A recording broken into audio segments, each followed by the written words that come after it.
Baik, saudara, kita awali dengan informasi yang pertama. Dana transfer daerah dipotong oleh pemerintah pusat. Hal ini juga dialami oleh pemerintahan Kota Banda Aceh.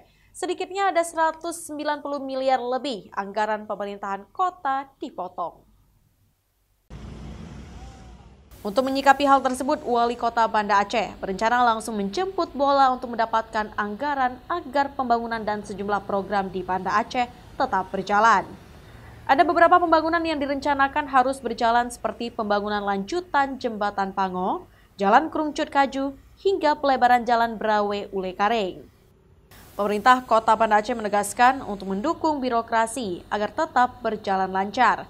Gaji aparatur sipil negara akan tetap menjadi prioritas meskipun anggaran transfer ke daerah atau TKD untuk tahun 2026 diperkirakan mengalami penurunan.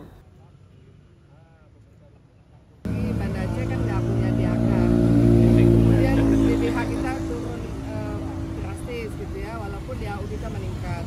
Jadi banyak hal-hal yang kita harus sinkronkan. Jadi mana yang punya nasional, yang nanti kita koordinasi dengan balai, dengan kementerian.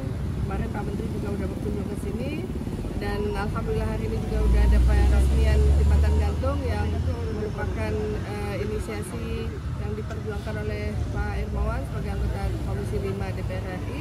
Ya, harapannya semua yang kita ajukan ini sebetulnya sudah berproses, sudah memiliki ide-ide, perencanaannya sudah ada, tinggal bagaimana agar komitmen dari pemerintah, baik pemerintah kota, provinsi dan pusat ini bisa sama-sama untuk melihat hal ini adalah bagian dari bagaimana percepatan peningkatan kesejahteraan dari masyarakat.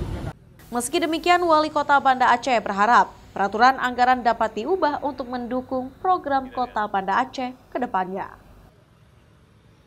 Syahril, Kompas TV, Banda Aceh.